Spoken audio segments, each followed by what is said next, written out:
श्रुति स्मृति पुराणानाम् आलयं करुणालयं नमामि भगवत्पादं शङ्करं लोकशङ्करं गुरुर्नाम्ना महिम्ना च शङ्करो यो विराजते तदीयाङ्घ्रिगलत्रेण कणाय अस्तु नमो मम।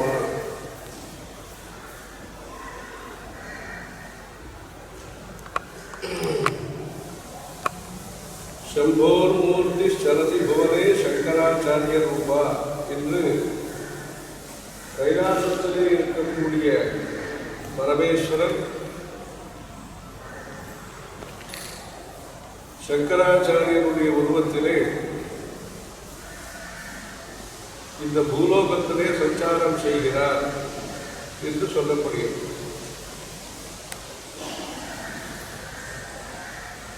அவதாரம் என்பதாக பகவான் யுகயுகமாக தர்ம சம்ரட்சணம் செய்வதற்காக எடுத்து வருகிறார்.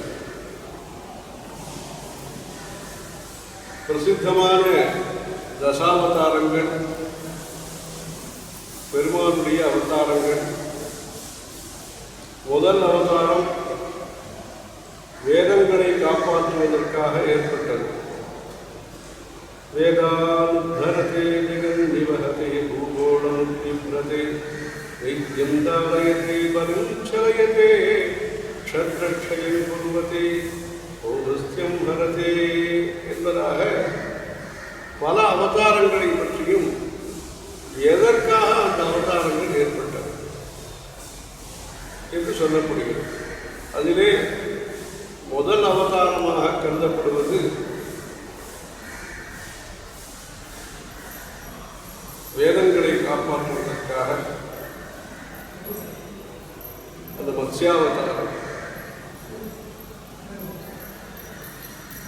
அந்த வேதங்கள் நமக்கு வழிகாட்டிகள், மார்க்க தரிசனம், கைடன்ஸ். உலகத்திலே ஜீவராசிகளை காப்பாற்றுவதற்காக ஏற்பட்டது தர்மம். மனித குலம் நல்ல வழியிலே நடந்து பக்தி மார்க்கத்தோடு வாழ்க்கையை நடத்தி சதாச்சாரத்தோடு நல்ல ஒழுக்கத்துடன் நல்ல பண்புகளுடன் இந்த மனித வாழ்க்கையை அவரவர்களுக்கு விதிக்கப்பட்ட கர்மானுஷ்டானங்களை செய்து அதன் மூலமாக இறைவனை வழிபட்டு அந்த ஈஸ்வர அனுகிரகத்தின் மூலமாக தானும் சுகமடைந்து தன்னை சார்ந்தவர்களும் சுகத்தோடு இருப்பதற்கு வழி செய்து இந்த உலகமும் சுகமாக அமைதியாக இருப்பதற்கு நாம் உறுதுணையாக உதவிகரமாக இருப்பது மனித பிறவியினுடைய லட்சியமாக உத்தேசமாக அமைகிறது. அந்த உயர்ந்த லட்சியத்தை மனித பிறவியினுடைய மனுஷ ஜென்மாவினுடைய உயர்ந்த லட்சியத்தை கோலை நாம் அடைவதற்கு, உயர்ந்த ஒரு உத்தேசத்தை அடைவதற்கு ஒரு தொடர்ந்து தினசரி நாம் பயிற்சி செய்ய வேண்டும், அபியாசம் செய்ய வேண்டும். அந்த அபியாசம் என்பது நித்திய கர்மானுஷ்டானம். அந்த நித்திய கர்மானுஷ்டானத்தை நமக்கு வேதங்கள் தெரிவிக்கின்றன. அந்த வேத வழியிலே சிந்தனை, வேத வழியிலே உணவு, வேத வழியிலே நிர்வாகம், வேத வழியிலே சேவாபாவம், இப்படி வேதம் காட்டிய வழியிலே இந்த பாரத தேசமானது உலகத்திற்கு எடுத்துக்காட்டாக விளங்கி வந்திருக்கிறது. ஆர்யாவர்த்த புண்ணிய பூமி மத்தியில் விந்திய இமாலய एतद्देश प्रसूतस्य सकाशात् अग्रजन्मनः स्वं स्वं चरित्रं शिक्षयन्ति पृथिव्यां सर्वमानवाः. இந்த தேசத்திலே பிறந்த உயர்ந்த கலாச்சாரத்தை கொண்ட நல்ல வித்வான்களிடமிருந்து குணமும் பக்தியும் ஆச்சாரமும் ஞானமும் உடைய நல்ல மனிதர்களிடமிருந்து உலகம் நல்லதை தெரிந்து கொள்கிறது. ஆக உலகத்திற்கு எடுத்துக்காட்டான ஒரு வாழ்க்கை முறையை இந்த பாரத தேசமானது அளித்திருக்கிறது. அந்த நல்ல உயர்ந்த கலாச்சாரத்தை நமக்கு கொடுத்த வேதங்களை பெருமாள் காப்பாற்றினார். அந்த வேத மார்க்கத்தை கலியுகத்திலே காப்பாற்றுவதற்காக காலடி எனும் க்ஷேத்திரத்திலே அந்த பரமேஸ்வரனுடைய கைலாசத்திலே இருக்கக்கூடிய பரமேஸ்வரனுடைய அவதாரமாக ஆதிசங்கர பகவத்பாதர்கள் அவதாரம் செய்தார்கள். அவர்கள் சின்ன வயதிலேயே இந்த பக்தி தத்துவத்தை பிரச்சாரம் செய்து கர்ம மார்க்கத்தினுடைய முக்கியத்துவத்தை தெரிவித்து மனித ஜென்மாவனுடைய முக்கிய உத்தேசமாக பிரம்ம சத்தியம் ஜெகன் மித்யா ஜீவோ பிரம்மைவ நாபரஹா என்கிற அந்த சத்தியத்தை உண்மையை உலகத்திற்கு எடுத்து காட்டி அங்குஷ்ட தர்ஜனை யோக முத்ரா தேகினாம் ஸ்ருத்தியர்த்தம் பிரம்மஜீவைக்கியம் தரிசயன்னோ அவதாட்சிவः என்பதாக ஜீவ பிரம்ம ஐக்கியம் சத்தியம் அத்வைத்தம் என்கிற தத்துவத்தை உலகத்திற்கு உணர்த்தி அதுவும் 32 வயதுக்குள்ளாக இந்த தேசத்திலே பாரத தேசம் மற்றும் தற்பொழுது பக்கத்து நாடாக இருக்கக்கூடிய நேபாளம் இப்படி பல இடத்திற்கும் பாத யாத்திரையாக மலை கிராமங்கள் எல்லா இடத்திற்கும் பாத யாத்திரையாக சென்று தன்னுடைய மௌனத்தினாலே தன்னுடைய பிரவச்சனத்தினாலே தன்னுடைய தபஸினாலே தன்னுடைய சக்தியினாலே பல தர்ம காரியங்களை செய்து 12 ஜோதிர்லிங்கங்கள் சௌராஷ்டிரே சோமநாதன் ஸ்ரீசைலே மல்லிகார்ஜுனம் என்று சொல்லக்கூடிய சோமநாதம் தொடங்கி ராமநாதம் வரையிலே இருக்கக்கூடிய ராமநாதம் தொடங்கி கேதார்நாதம் வரையிலே இருக்கக்கூடிய ராமநாதத்திலிருந்து விஸ்வநாதம் வரையிலே இருக்கக்கூடிய இந்த 12 ஜோதிர்லிங்கம் ராமநாதேஸ்வரர், மல்லிகார்ஜுனேஸ்வரர், கிருஷ்ணேஸ்வரர், திரம்பகேஸ்வரர், வைத்தியநாதேஸ்வரர், நாகநாதேஸ்வரர், பீமசங்கரர், விஸ்வநாதர், ஓங்காரேஸ்வரர், மகாகாளேஸ்வரர், கேதாரநாதர், சோமநாதர் இப்படி ஜோதிர்லிங்கங்களை எல்லாம் கண்டு தரிசனம் செய்து ஸ்தோத்திரங்களை பாடி துவாதச ஜோதிர்லிங்க ஸ்தோத்திரம் என்று பாடல்களை பாடி பல்வேறு சக்தி பீடங்களுக்கும் சென்று விசேஷ பூஜைகளை செய்து சில இடத்திலே யந்திரங்களையும் சில இடத்திலே தாடங்கம் போன்ற யந்திரங்களையும் ஸ்தாபிதம் செய்து இப்படி நம்முடைய சனாதன தர்மத்தை புனருத்தாரணம் செய்து கிராமம் கிராமமும் நம்முடைய பக்தி பிரச்சாரத்தையும் விக்கிரகாராதனம் சர்வ வியாபகமாக இருக்கக்கூடிய பகவான் நாம் புரிந்து கொள்வதற்காக நம்முடைய சின்ன புத்தி சக்திக்கு எட்டும் விதத்திலே விக்கிரக ரூபத்திலே வந்து அனுகிரகம் செய்கிறார் என்கிற தத்துவத்தையும் விக்கிரகம் அல்லது விக்கிரகம் இல்லை என்று சொல்லக்கூடிய பஞ்சாயத்தன பூஜா முறைகளையும் பிரச்சாரம் செய்து பக்தி கர்மா ஞானம் இந்த திரிவேணியை ஆச்சாரியால் ஸ்தாபிதம் செய்தார்கள். நாம் கர்மானுஷ்டானத்தை செய்ய வேண்டும். அதை வினயத்தோடு, பிரியத்தோடு, ஸ்ரத்தையோடு செய்ய வேண்டும், பக்தியோடு செய்ய வேண்டும். இந்த கர்மானுஷ்டானங்களை நாம் செய்வதன் மூலமாக நாம் சித்த சுத்தியை பெற்று ஞானிகளாக நாம் வளர வேண்டும் என்பதற்காக அந்த ஆச்சாரியால் நேஷனல் இன்டகிரேஷன், தேசிய ஒருமைப்பாடு, உபாசனா மார்க்கங்கள் சைவம், வைஷ்ணவம், சாக்தம், காணாபத்தியம், சௌரம், கௌமாரம் என்று இருந்தாலும் ஆஸ்தீகம் என்பது முக்கியம். வைதீக சம்ஸ்காரங்கள் 40 சம்ஸ்காரங்கள் முக்கியம். ஆத்ம குணங்கள் முக்கியம் என்கிற உபதேசத்தை அளித்திருக்கிறார்கள். ஆகவே இந்த சனாதன தர்மம் என்பது உலகம் அனைத்தும் நன்றாக வாழ வேண்டும் என்பதற்காக இருக்கக்கூடிய தர்மம். அந்த தர்மம் எளிமையானது, அதே சமயத்திலே சூட்சமானது. அந்த சூட்சமான துரூகமான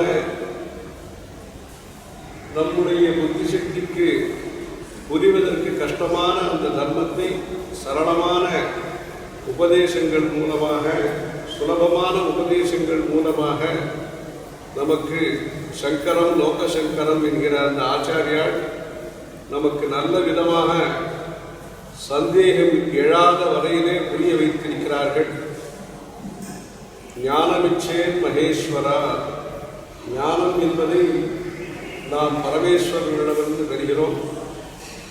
அந்த ஷண்மத ஸ்தாபனாச்சாரியனான, நீங்கள் சைவமாக இருக்கலாம், வைஷ்ணவமாக இருக்கலாம், சாக்தமாக இருக்கலாம். அந்த சாக்தா பகிஷைவ வியவஹாரேச்ச வைஷ்ணவ என்பதாக அந்த சாக்தா மனதிலே அந்த அம்பாளை தியானம் செய்பவர், சௌந்தர்ய லகரி ஸ்தோத்திரம் சொல்பவர் அந்த ஆதிசங்கர பகவத்பாதர்கள். பகிஷைவ சனாதன தர்மத்தை பொறுத்தவரையிலே, இந்து சமயத்தை பொறுத்தவரையிலே திலகதாரணம் என்பது முக்கியமானது. சந்தனமோ திருமண்ணோ விபூதியோ அவரவர்களுடைய குடும்ப வழக்கத்தின்படி ஒரு திலகதாரணம் என்பதை செய்ய வேண்டும். அந்த சாக்தா பகிஷைவ வியவஹாரேச்ச வைஷ்ணவ, அவர் தன்னை அண்டி மண்டியிடும் பக்தர்களுக்கு அவர் சொல்லக்கூடிய வார்த்தை நாராயணா என்கிற அந்த பெருமானுடைய வார்த்தை. நாராயண கருணாமய சரணம் கரவாணி தாவம் சரணம் இது ஷட்பதி மதியே ஹிருதய சரோஜே சதா வசத்து. அந்த கருணாமயமான கருணாமூர்த்தியான பெருமானுடைய பெயரை அவர் சொல்கிறார். இப்படி ஷண்மத ஸ்தாபனாச்சாரியராக விளங்குகிறார். அந்த பகவத்பாதர்களுடைய ஜெயந்தியை பாரத தேசத்திலேயும் சரி, பாரத தேசத்தை சார்ந்தவர்கள் வெவ்வேறு தேசங்களிலே இருப்பவர்களும் சரி கொண்டாடுகிறார்கள். அது மாத்திரமல்ல, ஒரு தத்துவஞானியாக மேலை நாட்டை சார்ந்தவர்களாலும் அவர் கௌரவிக்கப்படுகிறார், மதிக்கப்படுகிறார். அந்த பிலாசபி என்கிற தத்துவத்தை போதித்தவராக வெவ்வேறு நம்பிக்கையுடைய ஆஸ்திகர்களாலும் அவர் மதிக்கப்படுகிறார். அந்த ஆச்சாரியாருடைய உபதேசங்களை இந்த நூற்றாண்டிலே நம்முடைய 2 பெரியவர்களும் கிராமமும் சென்று அந்த ஸ்ருதி ஸ்மிருதி புராணானாம் ஆலயம் கருணாலயம் நமாமி பகவத்பாத சங்கரம் லோகசங்கரம் என்கிற உபதேசத்தை பலவாறு அதை போதித்து ஆஸ்திகம் பரவுவதற்கு, வேத சாஸ்திரங்கள் பிரச்சாரம் செய்வதற்கு அவர்களுடைய அருள் பணிகள் நாமெல்லாம் அறிந்தது. அந்த பெரியவர்களுடைய நூற்றாண்டு அனுகிரகங்கள் அந்த நம்முடைய பாரம்பரியமான அந்த குடும்ப வாழ்க்கை முறையிலே நாமலேகனம், ராமநாமம் எழுதுவது, குடியரசு திட்டம், ஏகாதசி என்று சனிக்கிழமைகளிலே பஜனை செய்வது, சிறிய வயதிலேயே பிரம்மோபதேசம் நடத்தி பூர்ணமாகவோ அல்லது சில பாகங்களையாவது அத்தியனம் செய்வது, சம்ஸ்கிருத பாஷையை கற்றுக்கொள்வது, தினசரி புருஷர்கள் ஆண்கள் இந்த காயத்ரி உபாசனை மற்றும் ஸ்திரீகள் துளசி பூஜையை செய்வது, அனைத்து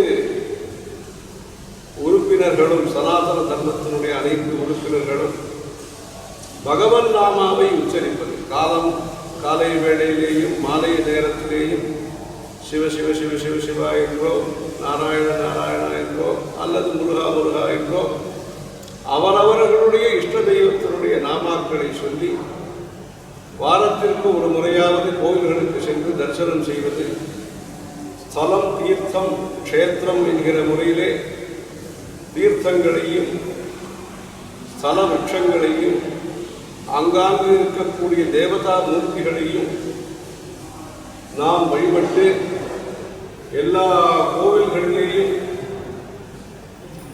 ஒரு கால பூஜையாக செய்வது.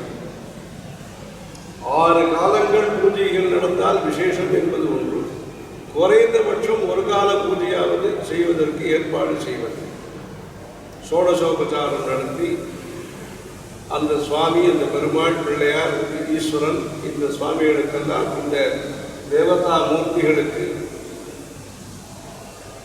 ஆகம சாஸ்திரப்படி அந்த பிரதிஷ்டை, வேத மந்திர வைதிக முறையிலே பிரதிஷ்டை இவைகளை நடத்தி தினசரி பூஜைகளை உற்சவங்களை எல்லாம் நடத்தி அதன் மூலம் அனைவருக்கும் அந்த ஈஸ்வர அனுகிரகம், தேவதா அனுகிரகம் கிடைக்கும்படியாக செய்வது.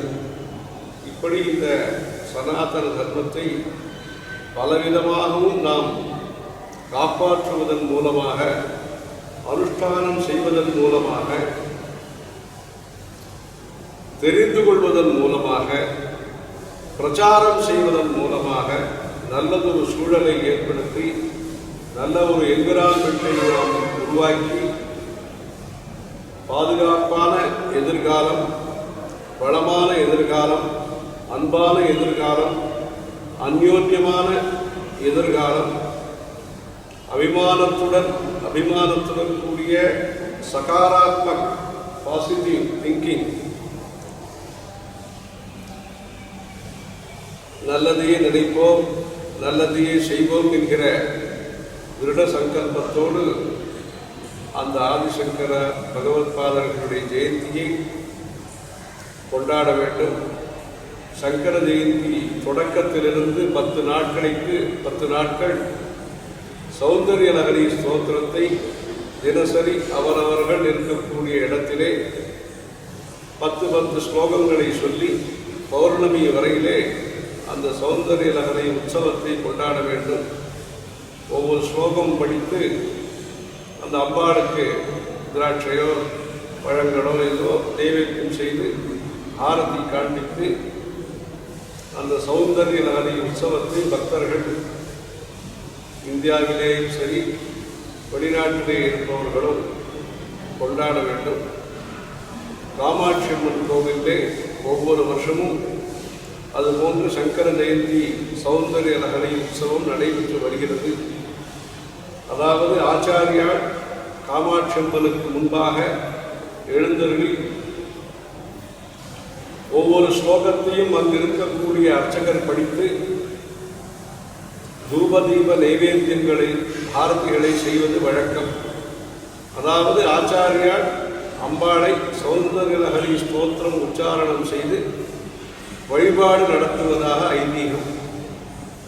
இந்த சங்கர ஜெயந்தியை பல இடத்திலேயும் கொண்டாடுகிறார்கள். வேத பாராயணங்கள், ஆவந்தி ஹோமம், தோட்டகாஷ்டகம் என்று சொல்லி பலவிதமாக கொண்டாடுகிறார்கள். சங்கர ஜெயந்தி உற்சவம் காஷ்மீரத்திலேயும் 10 வருஷங்கள் சிறப்பான முறையிலே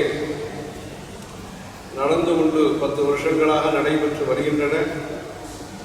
இந்த வருஷம் காலதேச சந்தர்ப்பத்தை அனுசரித்து எந்த விதத்திலே நடத்த முடியுமோ அந்த விதத்திலே நடக்கும். சிறிய அளவிலே நடந்தாலும் மொத்தத்திலே இந்த சங்கராச்சாரிய ஹில்லே, அந்த ஸ்ரீநகரத்திலே அந்த சங்கராச்சாரிய ஹில் என்று இருக்கிறது. அங்கு இந்த வைசாக சுக்ல பஞ்சமி என்று இந்த ஜெயந்தி விழா நடைபெற்று வருகிறது. கன்னியாகுமரியிலேயும் நம்முடைய பெரியவாள் மூலமாக ஆதிசங்கர பகவத்பாதர்களுடைய சந்நிதி அமைக்கப்பட்டிருக்கிறது.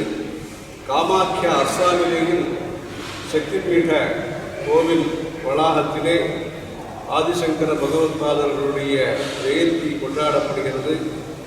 இப்படி பல இடத்திலேயும் கொண்டாடப்படுகிற இந்த சங்கர ஜெயந்தியை சிறப்பான முறையிலே கொண்டாடி தெய்வ அனுகிரகம் நமக்கு தேவை. அந்த தெய்வம்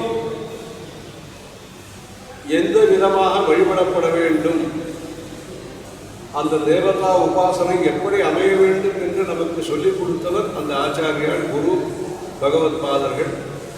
ஆகவே தெய்வ பக்தியை, நல்ல குணங்களை நமக்கு எடுத்துச் சொல்லிய சங்கரம் லோகசங்கரம் என்கிற அந்த ஆச்சாரியாருடைய உபதேசத்தின்படி மேன்மேலும் குரு பக்தியை வளர்த்து கொண்டு இந்த சங்கர ஜெயந்தியை சிறப்பாக கொண்டாடி அதன் மூலமாக பல்வேறு நலன்களையும் பெற்று தர்மோ ரட்சதி ரட்சிதா, தர்மத்தை காப்பதற்காக அந்த ஆச்சாரியாருடைய அவதாரம் அமைந்தது.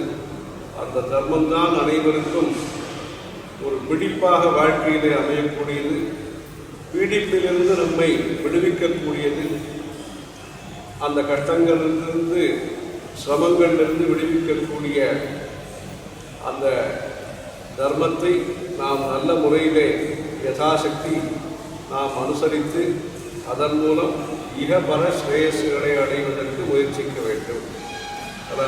பார்வதி பதையே ஹர ஹர மகாதேவ ஹர ஹர சங்கர ஜெய ஜெய சங்கர.